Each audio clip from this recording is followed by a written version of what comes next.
There are plenty of things to do in Dunedin, New Zealand. In this video, we focus on how travelers can plan their stay in and around Dunedin and make the best use of their available time.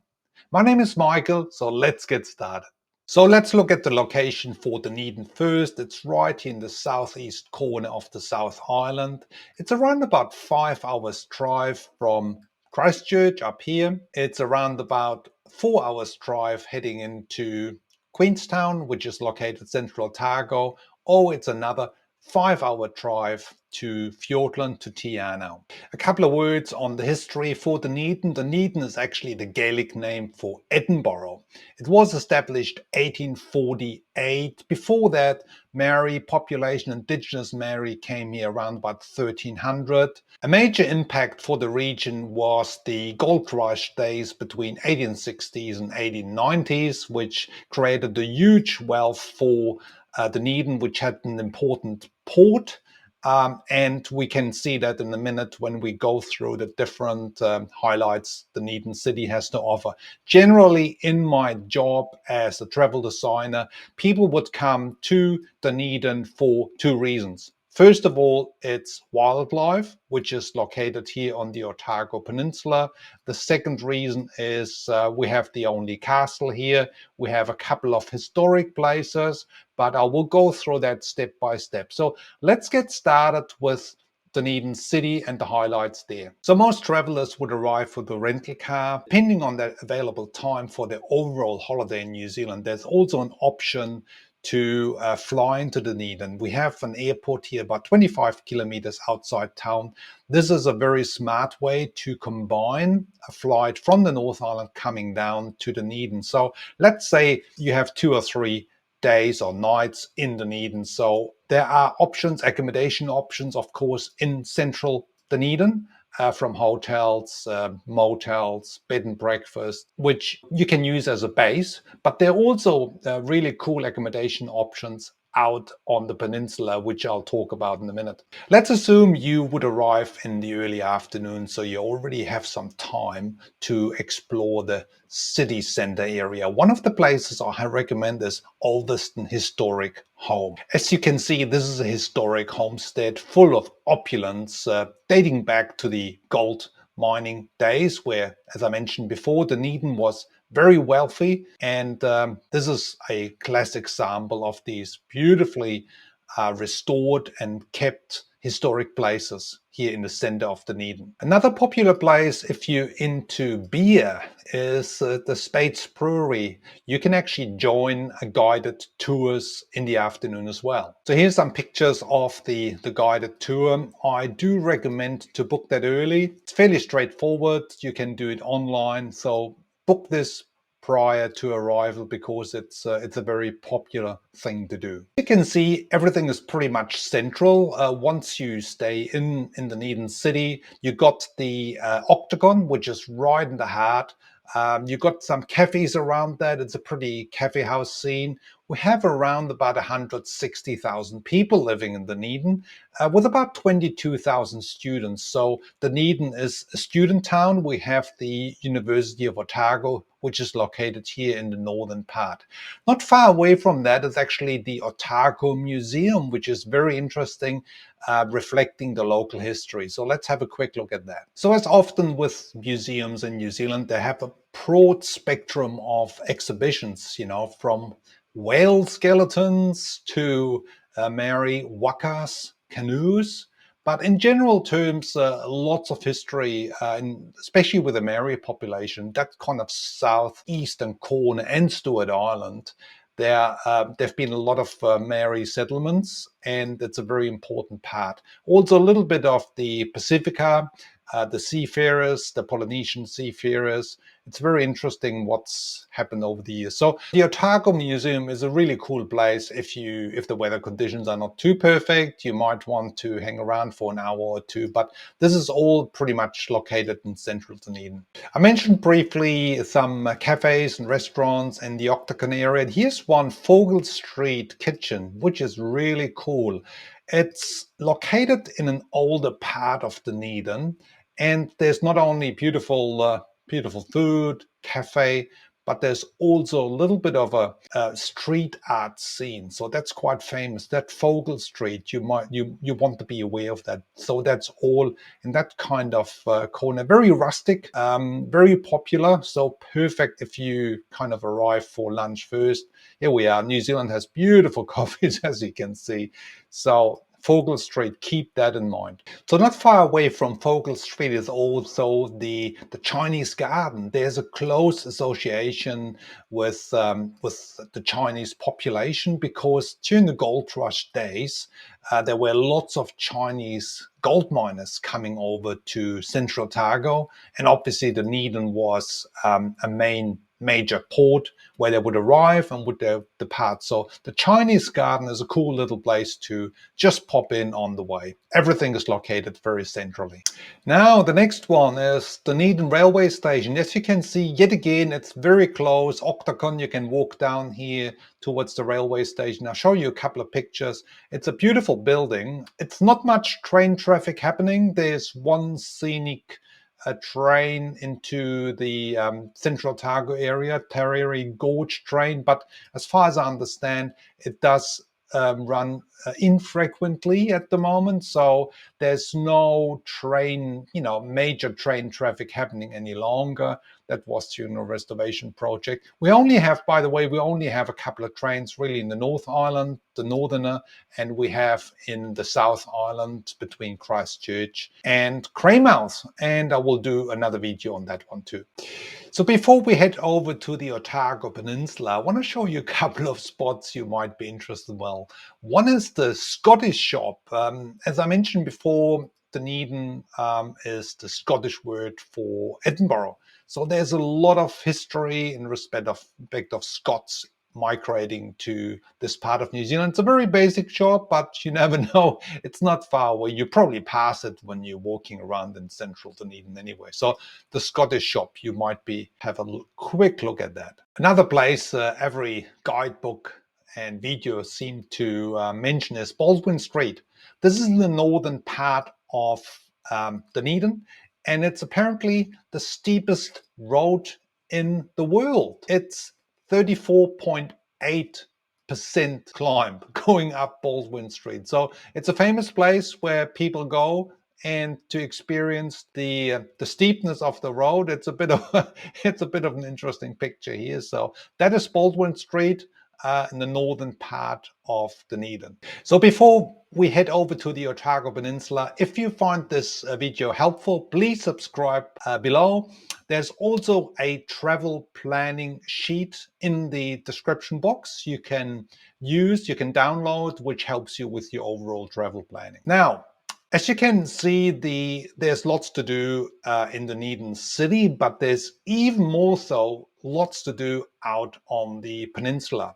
You can stay on the peninsula. So I have a lot of guests I put on to Larnach Castle.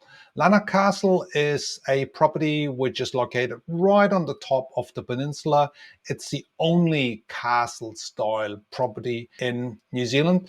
It does offer accommodations in the former stable area, but also they have a lodge next door. It's called the Camp Estate. So that is a spectacular region to stay on the Otago Peninsula. You can also do a tour through the gardens and through the castle. Plus, they're offering dinners about 7 o'clock each night. So it is a really, really cool option. Be a little bit away. Usually what my guests do, they would explore half a day Dunedin and parts of the Otago Peninsula and then do a wildlife tour. I will talk about that in a minute. So there are other accommodations to stay on the Otago Peninsula. They're around, Oldies Bay, Broad Bay, 𝗏𝗏𝗃𝗃𝗃, their Airbnb. There's even a campground here in 𝗏𝗏𝗃𝗃.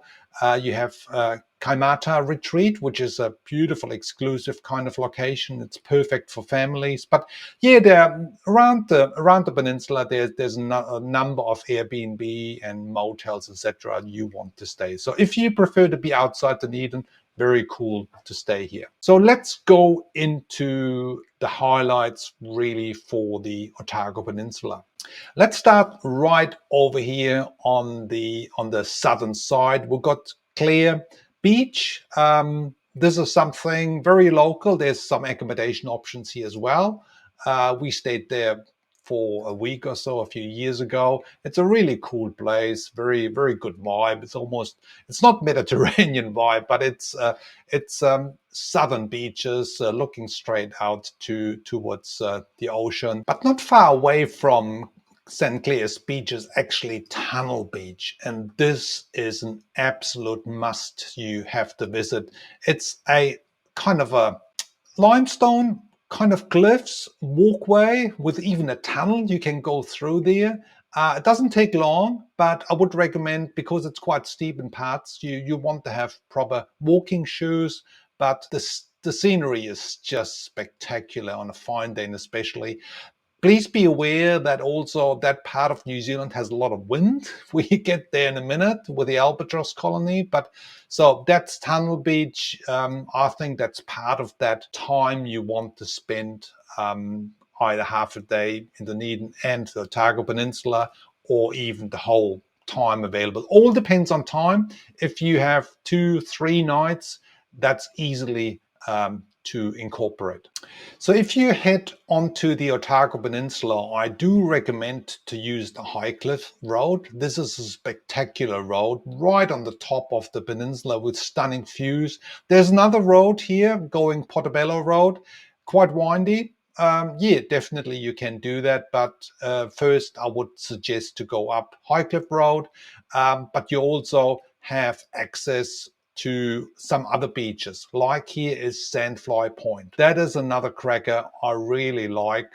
It's a bit more lesser known than Tunnel Beach Walk, but it's also a beautiful location. You come across, like here is either a sea lion, I think it's a sea lion. A lot of wildlife around. You be able sometimes even to spot penguins there in the wild. Please stay away. Also grazing sheep. Yep, there's still a bit of farming going on in that area, but you see there's viewpoints, but you can also walk a little bit further into that. So it's a beautiful place. It's almost like another must-do. Yeah, be aware of sea lions. These are sea lions, female sea lions. Just stay away from them. They can be quite fast, but there's a lot of signposting to make you aware of things, and also a bit of history. Here's a pied oyster-catcher. They're very common here as well. They're also a black version of them that's available as well. So we're heading now a little bit further to the east towards Tairoa Head. This is basically the end of the Otago Peninsula. One of the key attractions, obviously, is the Royal Albatross Centre. So the Royal Albatross Centre is a really cool place if you're interested in nature. They're running tours throughout the year. There's a time in November when the birds actually do the breeding part inside the main centre, where they explain about the birds. These are, I mean, we're talking about the largest seabirds in the world. There's about 3.5 meters wingspan. Yeah, it's those albatross tours I would highly recommend, and I also would recommend to combine them with the yellow-white penguin colony. There's also another little penguin colony, the little blue penguins, which are nearby. I want to briefly talk about now. So with Dunedin, you have that interesting combination of history and gold rush and migration, but you have also nature. And especially here with the little blue penguins, which is the smallest penguin here in New Zealand. They're fairly common. They, especially around the South Island, but especially that southern part of New Zealand. So this is one of the highlights I would suggest. But there's also another penguins, the yellow-eyed penguins, which I want to talk about now. So in my tour guiding days, I came here with my guests, and the yellow-eyed penguins are really amazing. These little fellas, it's a very rare penguin type. There's around about 60, 70 centimeters high. And what's happening is they have that beautiful yellow ring around their eyes, and the eyes are obviously yellow. That's the reason they're called yellow-eyed penguins. But they actually going out to sea during the daytime, go fishing, and in the late afternoon, there's a young chick here. in the late afternoon, they're coming back and they will actually walk up the beach to their nests. And that's where you can actually, when you join one of these tours, you can see these amazing birds.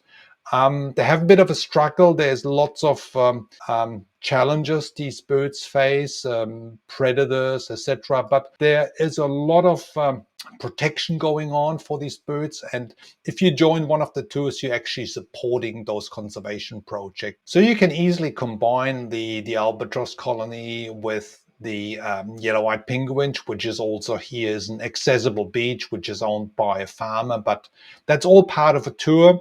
Keep in mind, the drive from Dunedin city going out to Tairoa Head is quite a long one. It's about 50 minutes to an hour, depends. So, but what they normally do, they pick you up in Dunedin at your accommodation and drive you out. As I mentioned before, it's in the afternoon and you will actually go right into the evening. So you might, depending on the time of the year when the sunset is and so on, you might be back at 9 o'clock or so in Dunedin. So, but this is a worthwhile tour to do. And obviously, if you stay here in the central part of like Larnach Castle of the Otago Peninsula, you have much less traveling to do. As you can see, there are many places to discover in and around Dunedin. So as usually, I recommend to spend at least 2 or 3 nights in the region. To help you with your overall travel planning process, I put a downloadable travel planning sheet in the description box below. If you find value in this video, please subscribe and see you in the next video.